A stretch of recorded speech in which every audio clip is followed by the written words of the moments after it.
Welcome to Super Talks clips.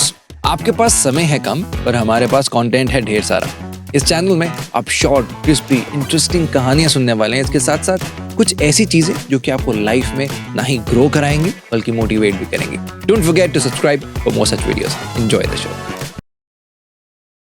जी, इस बार जो सुनने में आ रहा है जी थोड़ा सा लोग डर भी रहे हैं कि 2024 तो यार शनि का साल था जी। और धन की वर्षा भी बहुत अच्छी हुई, लोगों जी, की लाइफ जी, अच्छी रही, कईयों जी, की नहीं भी रही। तो जी। लोग क्या चाहते हैं ना कि यार न्यू ईयर रेजोल्यूशन हो, 2025 बहुत अच्छा होगा। करेक्ट। पर एस्ट्रोलॉजी के हिसाब से खतरा मंडरा रहा है, क्या ये सच है? देखिए 2024 क्योंकि मेरा रोज का इंटरेक्शन है लोगों के साथ, Okay. पब्लिक के साथ, तो 24 भी ठीक गया। बट जो आप बात कर रहे हो 2025 की, समवेयर कुछ चीजें जो हैं वो वर्क करेंगी। जो खतरा मंडराने वाली आप बात कर रहे हो वो कुछ हद तक ठीक है, सही है। बेसिकली अगर मैं सिर्फ और सिर्फ अपने भारत देश की बात ही करूं तो 2025 का साल बहुत इंपॉर्टेंट होने वाला है। ओके। वो इम्पोर्टेंट होने वाला रीजन उसका ये है कि भारत की कुंडली के अंदर दशा चेंज होने वाली है। ओके। आज तक की जो दशा थी हमारी भारत की वो चल रही थी चंद्रमा की, 10 साल की दशा थी। और लाइकली 2025 में जून जुलाई ऑनवर्ड्स मंगल की महादशा लगने वाली है। तो बहुत सारे फैक्टर यहाँ पे काम कर रहे हैं। सिर्फ हम 2025 को नहीं देखेंगे, ओके। हम भारत की कुंडली को भी देखेंगे। और हमारा देश आजाद हुआ 15 अगस्त 1947 और उस टाइम की रात की 12 बजे की कुंडली अगर बनाए हम तो टॉरस असेंडेंट की कुंडली आती है।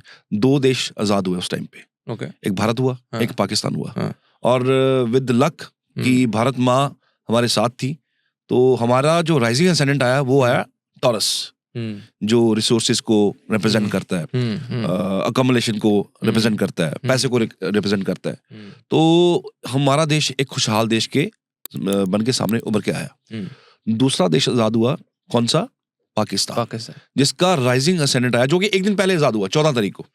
तो जो राइजिंग असेंडेंट आया वो आया मिथुन। और मिथुन का जो हालात होते हैं वो ज्यादा अच्छे थे नहीं। आज आप उनका इतिहास उठा के देखिए, कोई भी प्रधानमंत्री पूरा टेन्योर करके निकला ही नहीं वहां से।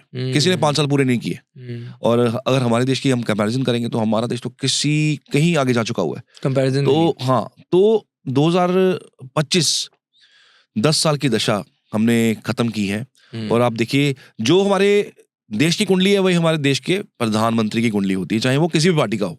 ओके। तो जो देश का हेड है उसकी कुंडली और भारत की कुंडली ऑलमोस्ट सेम है, हम सेम कंसिडर करेंगे उसको। ओके। अब चंद्रमा की दशा थी तो आपने देखा होगा कि ये जो हमारे प्रधानमंत्री हैं इमोशनल बेसिस पे बहुत काम किया उन्होंने, ठीक है।